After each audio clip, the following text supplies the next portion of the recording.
Quiero informar que nos ha llegado la infausta noticia de la muerte de la mamá de Yanely Pujols, Oh, una una colega colega, comunicadora, sí, sí, muy sí, sí. querida. Wow, nuestras condolencias Sí, para ella y toda nuestras su familia. condolencias en nombre del programa, en nombre de cada uno de nosotros. Claro que sí, Yanile Pujo Nos era una persona que unimos goza de un gran aprecio. en toda la comunidad, Claro que sí. nos unimos a momento difícil, ¿no?, que atraviesa la familia y pedimos a Dios que les fortalezca, ¿no?, Claro que para le que dé fortaleza, soporten resignación y que soporten sí. el impacto de esta situación. Continuamos, Cecilia. Pues como hablábamos, esta estrategia viene un poco a dar respuesta a muchos de estos problemas que un poco lo estamos nosotros aquí aireando, ¿verdad? Pero son problemas cotidianos que Claro. el dominicano lo vive día a día, lamentablemente. Si nos vamos, por ejemplo, fíjate que ahí hay muchos temas institucionales, porque todo eso que estamos nosotros hablando son situaciones que tienen que manejarse de la óptica institucional. Ujú. Y no solamente en salud ni en educación, hay muchos problemas en seguridad pública, en electricidad, en obras públicas, en muchas cosas. Entonces, precisamente la idea de esta estrategia es establecer mecanismos, fórmulas para ir abordando estos problemas, ¿no? E irlos superando en el tiempo, por eso se puso un umbral hasta el 2030. Y tiene incluso sus metas que la vamos a ver más adelante, ¿no? Porque todo está ya aquí cronometrado, cuáles son las metas que tenemos, todo eso. El, También tenemos problemas en los otros ejes, como es el eje, por ejemplo, social. Aquí tenemos una sociedad dominicana muy poco empoderada de los temas, ¿verdad?, políticos, sociales, económicos y demás. Y la población un poco a veces es hasta víctima de demagogias, de falsas promesas, de manejo irresponsable de muchos líderes políticos, que lejos de ayudar a que la sociedad se edifique, se capacite, ¿verdad?, se fortalezca en los temas de participación y conciencia ciudadana, de una ciudadanía responsable, lo que hacen es que se aprovechan de los conocimientos que tiene la población para, ¿verdad?, como vivir hablándole mentira y envolviéndolo en temas falaces que ellos saben muchas veces que no lo van a poder lograr. Por eso yo siempre, cuando veo que un funcionario dice con mucha euforia, estoy terminando una maestría en gestión pública, estoy terminando una maestría en tal cosa, uno se alegra, porque eso es bueno, que los funcionarios estudien y se preparen. Pero uno espera que esos conocimientos que están adquiriendo esas personas en esas academias nacionales o internacionales, pues entonces la pongan en práctica, ¿verdad? Porque a veces van a embellecer un currículum, a decir, bueno, wow, esa persona tiene un buen currículum, excelente, pero cuando usted ve su día a día, su práctica la cotidiana, se da cuenta que aplican muy poco o no aplican esos conocimientos que se le imparten en esos centros académicos, que precisamente la idea es para que lo pongan en práctica, porque así es que tiene valor realmente. No es para que usted acumule conocimiento y lo exhiba frente a una población de electores para que voten por usted, sino es para que usted sea eficiente en su trabajo. Entonces, hay que tratar de reforzar los temas de participación de la ciudadanía, de educación ciudadana. Por ejemplo, este espacio cumple con ese requisito, ¿no? Con esa, diríamos, esa sugerencia de crear espacios de sensibilización, Claro. empoderamiento, motivación a la ciudadanía para que las personas cada día se edifiquen más. Eso que tú decías de la Constitución, debemos todos leer la Constitución, por ejemplo. Mira, Cecilio, eso de la falta de empoderamiento colectivo de la sociedad se manifiesta en algo que planteábamos ayer aquí en el programa, desarrollando un tema. Yo dije, aquí la población votante en la República Dominicana no emite un voto consciente generalmente. No, para nada. No, El aquí la gente clientelismo se lo no, lleva por aquí delante. no, y aquí la gente le gusta votar por el que va a ganar. Sí, sí, La gente exacto. dice, aquí existe la cultura de yo no voto mi voto, Sí, exacto. yo voto por el que va a ganar, aunque no sirva. Sí. Y Y el voto, entonces esa decisión se toma a partir de una percepción que ha sido creada a través de la publicidad y de la propaganda. claro. Puede haber un candidato que sea el mejor candidato de la bolita del mundo, pero si no ha creado, si no ha tenido recursos para crear la percepción de que puede ganar, entonces la gente no vota por él, Sí, lamentablemente. Y eso denota falta de empoderamiento claro. Hay colectivo, ¿no? un gran déficit ahí en materia de la incidencia ciudadana. Mm. Yo recuerdo que en una ocasión yo fui a Estados Unidos en plena campaña electoral y yo me sorprendía porque no veía casi letrero en las calles. Y yo le decía a una hermana mía que vivía allá, ven acá, pero yo no veo letrero aquí de la gente, como en Dominicana, que No llenan veo la... letreros, Dice, afiches. no, aquí cada uno ya sabe por quién va a votar, es lo primero. Sí. Y esos candidatos tienen sus espacios, ellos van a hablar con la sociedad. No tienen que estar mirando muchos letreros ni muchos anuncios por los medios de comunicación, porque ellos lo que hacen es que van de manera directa y se acercan con los grupos y ellos le explican y la gente entiende. O sea, ojalá nosotros lleguemos algún día a algo así, donde no tengamos que llenar todas las calles de letreros y una propaganda, diríamos, permanente, que esto nunca termina. Fíjate que hubo hasta que intimar a algunos partidos en estos días para que cesen, porque no estamos en campaña. La gente siempre está en campaña. Y a propósito, ahí están las vallas todavía. Sí, No sí, yo pensaba no que las han desmontado le dieron todavía, unas horas para que la desmonten y no la han desmontado. Entonces, todos esos problemas vienen por esa falencia que hay en cuanto a lo que es el empoderamiento ciudadano. Entonces, la estrategia viene un poco a trabajar ese tema también, abordarlo. Otro eje que tiene la estrategia es el eje económico. Aquí también hay situaciones económicas. Si bien es cierto que este es un país que crece económicamente, que el Producto Bruto Interno crece, que desarrollamos una serie de indicadores económicos, no es menos cierto que hay mucha inequidad en la riqueza, ¿no? Sí. Aquí hay mucha concentración de la riqueza en pocas manos, aquí hay mucha dificultad para una persona, por ejemplo, de escasos recursos, poder ascender económicamente. Pero yo creo que también hay un poco de inequidad en la ejecución de los presupuestos y de las obras del Estado, porque el gobierno actual está informando, ha puesto a circular un documento, dicen que tiene más de 1000 páginas, donde hacen una recopilación de las obras que han realizado en los 5 años, ¿verdad? Sí, sí, sí, de Y unos 700 y algo de millones. 600 mil millones de pesos invertidos, pero faltan hay muchas necesidades todavía no cubiertas en la República Dominicana. Entonces uno dice, bueno, pero 600 mil millones en 5 años, estamos hablando de una inversión de 120 mil millones por año. Sí, es considerable la inversión. Sí, es considerable, Y pero debería haber agua suficiente, debería haber electricidad suficiente para que no haya apagones y una serie de cosas más, sí, realmente que todavía uno siente que faltan. Nosotros tenemos una deuda social demasiado grande, acumulada. Sí, sí, sí. Por eso también la oposición a veces es irresponsable, cuando de manera, vamos a decir, un poco con ciertos desparpajos, ¿no? Comienza a acusar de que no hacen nada, pero ¿qué hicieron ellos cuando estuvieron ahí también? Porque esto es un tema, por eso es que a mí me gusta la parte técnica, más que la parte de la politiquería, porque aquí uno como que hace una reflexión con sinceridad. Sabemos que hay muchos problemas, pero los que han venido gobernando este país de los últimos 30, 40, de Trujillo para acá, para hacer un corte ahí, ¿verdad?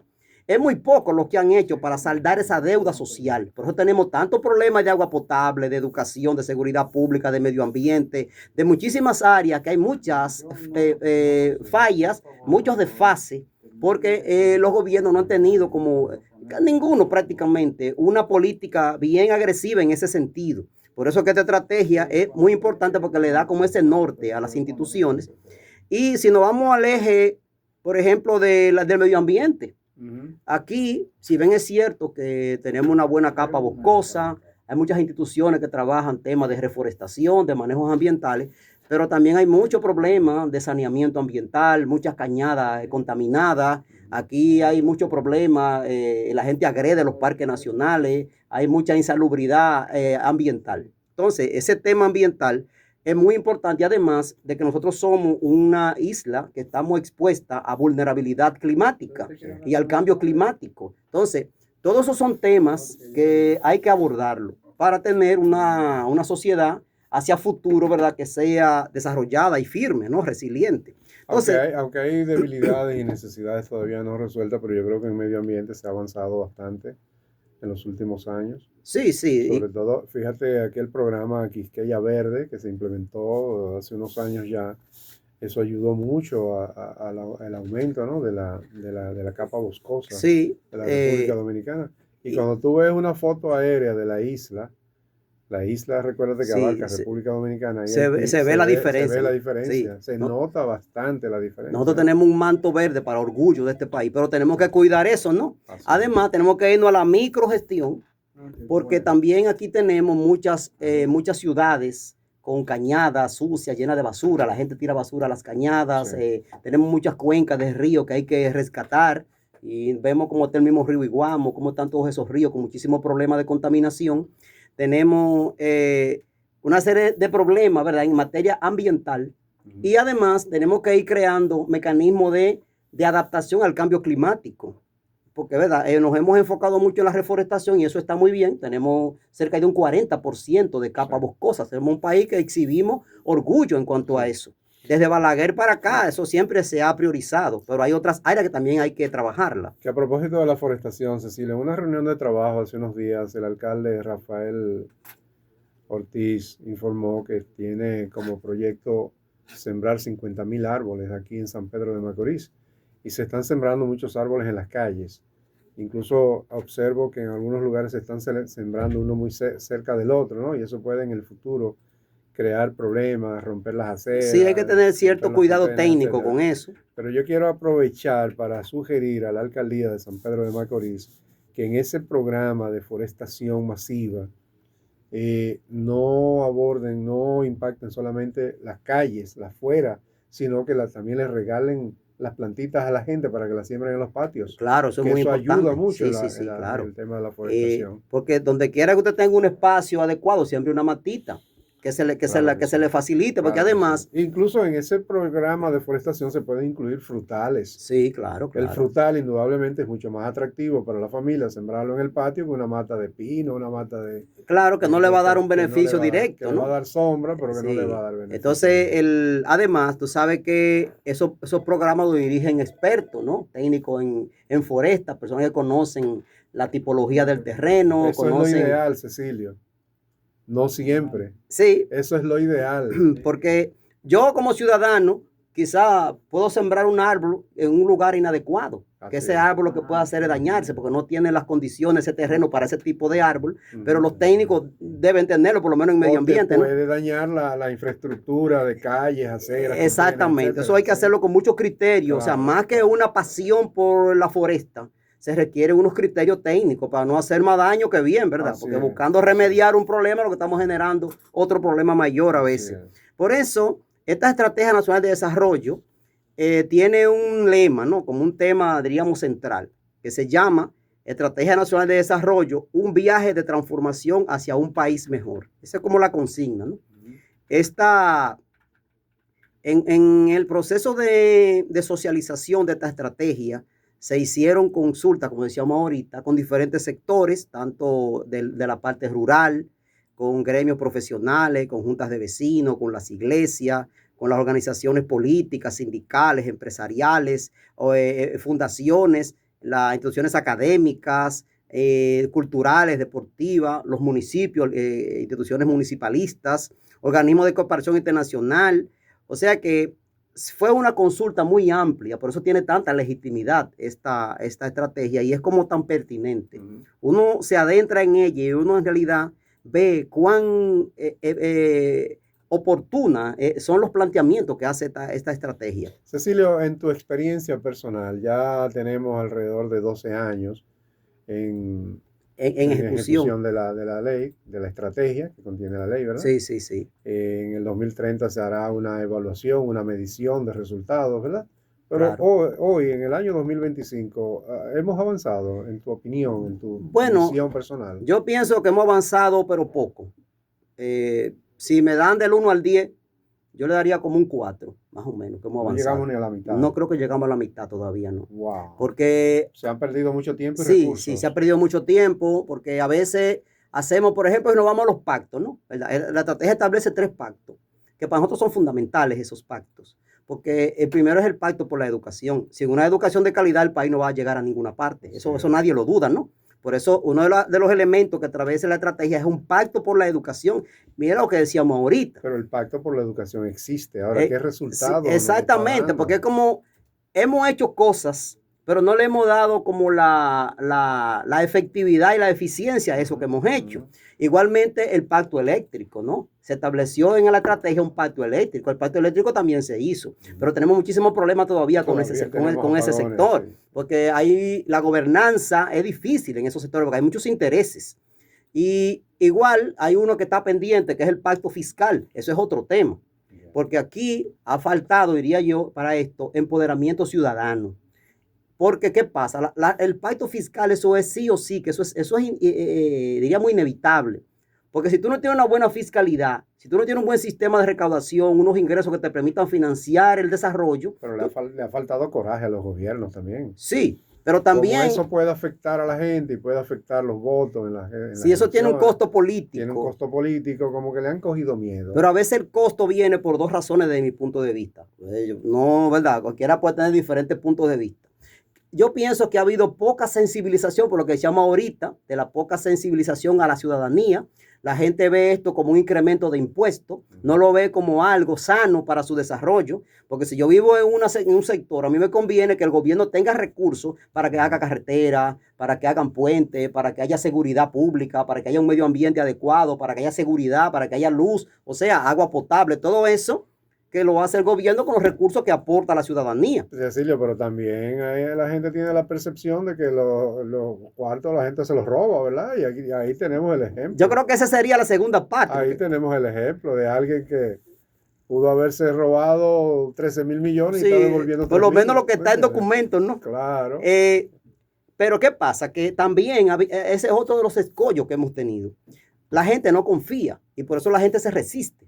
Porque la gente no confía en los actores políticos porque entiende que esa recaudación no va a ser bien utilizada. Y la corrupción administrativa no es una quimera, no es algo que alguien se inventó y que hay dudas sobre si existe o no existe. Es una realidad. Es una realidad. Entonces a veces los mismos actores, ¿verdad? Y los mismos líderes, de alguna manera le echan como leña a ese fuego. Porque una persona que ha cometido corrupción, y lo que comienza a decir los líderes políticos, que eso es persecución política. O sea, es una persona que no tiene conciencia, ni él ni sus seguidores, de qué es lo que realmente está sucediendo. Porque si yo cometo un acto de corrupción, yo debería admitirlo y pagar mis culpas, ¿no?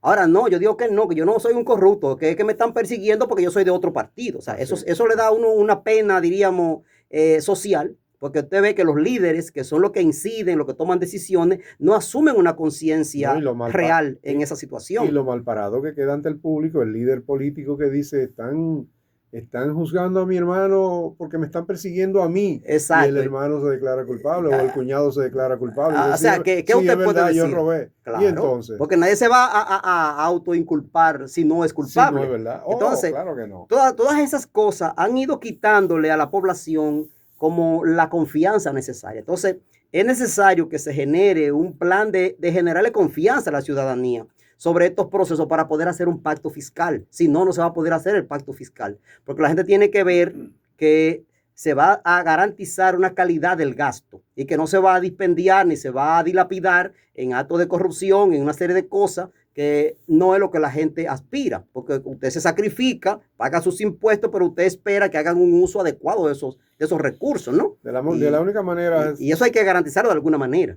De la única manera, Cecilio, que se le puede crear confianza a la gente de que los recursos van a ser bien administrados es cuando se lleve a la justicia a los que se roban los recursos públicos, pero que sean condenados. Y que si se robó 10,000 millones, no se le quiten 3. Y lo dejen ir para su casa. Se le quiten los 10, claro. Y algo más. Y lo metan preso. Porque también usted agredió al Estado. Le quiten los 10,000 millones. Aparte de eso, le impongan una suma adicional. Claro, por daño, claro, porque usted provocó un daño. Porque si usted se roba un dinero que era para un hospital, usted le hizo mucho daño a esos potenciales usuarios de la salud, que algunos se mueren, se deteriora su salud por culpa de ese dinero que usted se robó, que era para hacer un hospital para esa gente. Correcto. O sea, eso no tiene precio, es una cosa invaluable. El daño que hace un político corrupto, eso no hay manera de cuantificarlo. Porque usted le infringe un daño directo a una persona que le afecta su salud, su educación, su alimentación, su hábitat, todo. O sea, es un daño tremendo. La corrupción es un asunto totalmente... casi es un genocidio. Aquí un líder político nacional dijo en una ocasión, no hace mucho, que con el dinero que se va por la cuneta de la corrupción se podía hacer otra República Dominicana. Sí, eso es. Sí.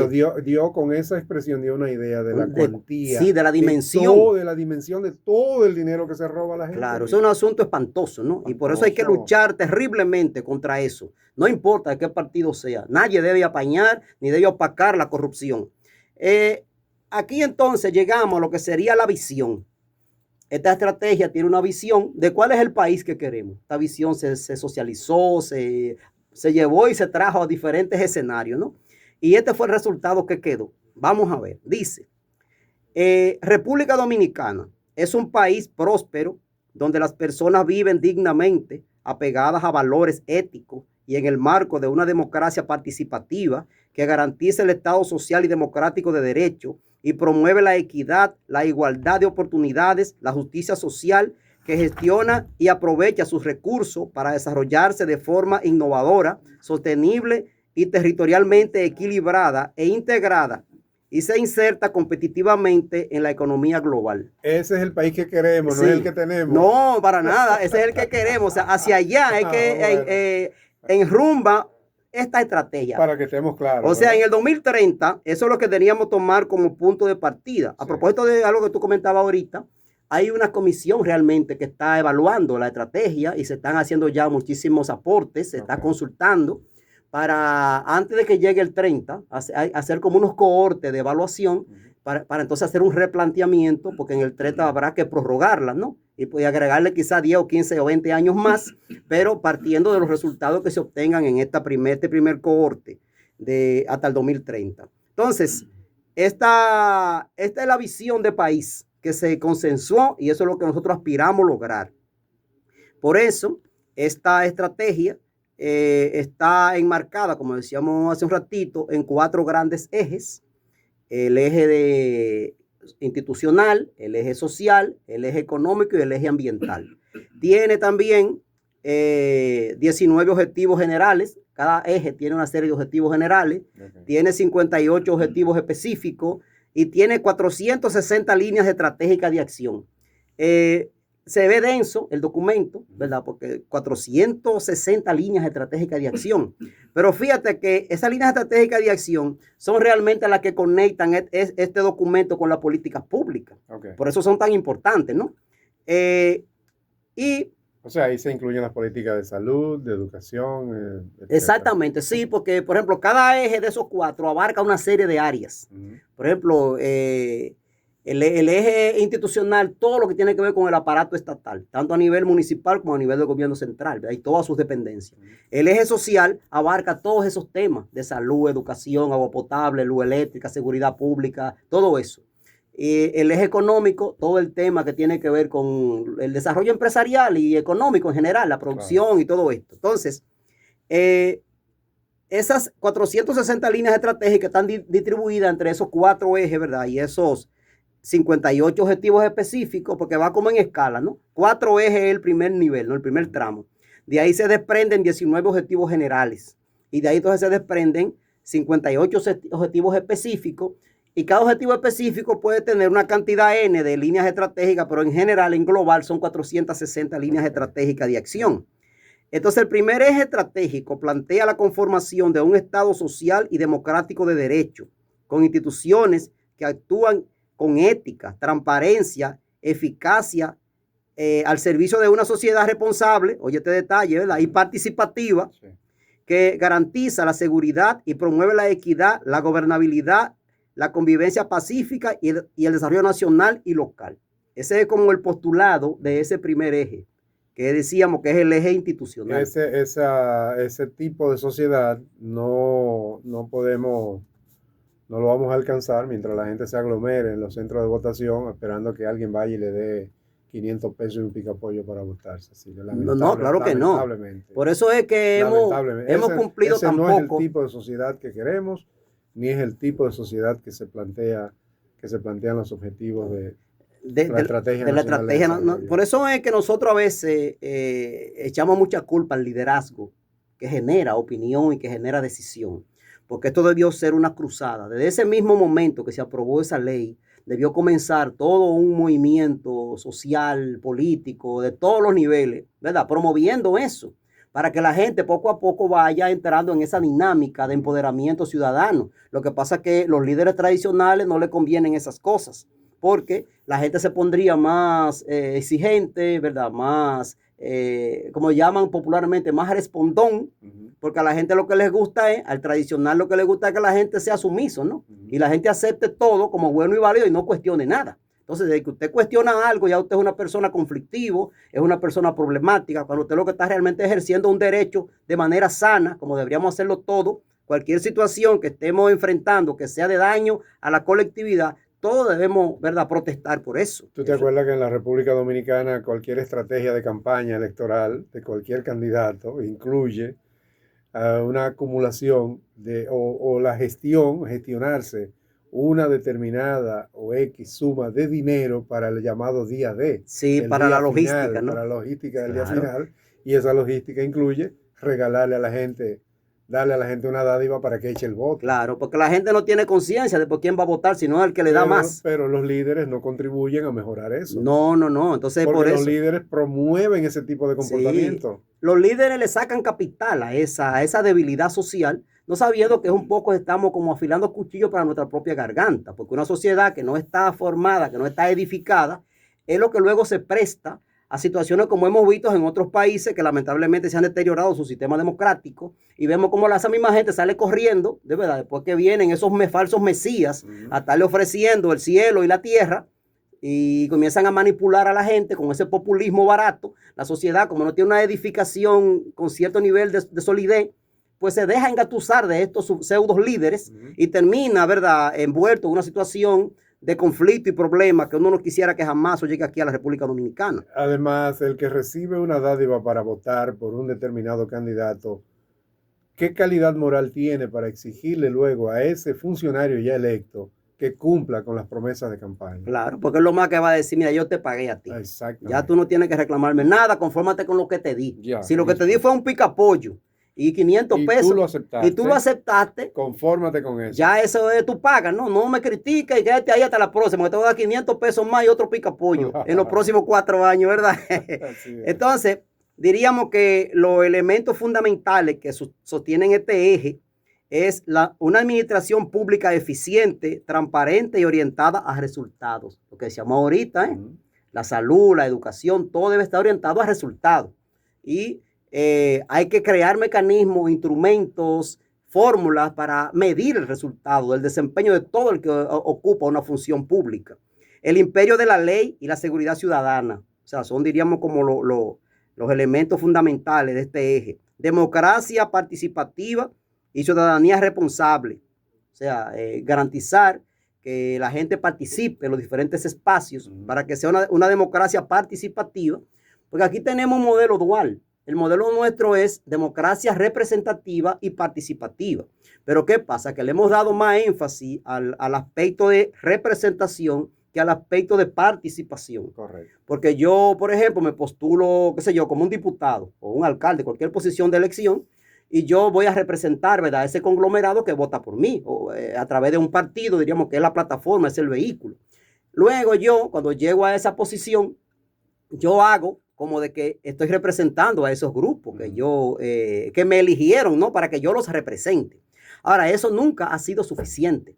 Eso no es una garantía de que se harán las cosas bien, como la sociedad en realidad lo necesita. Por eso es que se promueve un modelo participativo. O sea, yo voto por ti como diputado, te elijo diputado, pero también yo debo participar en los espacios donde vamos a analizar la política, ¿verdad?, que tú como diputado y los demás diputados se van a involucrar.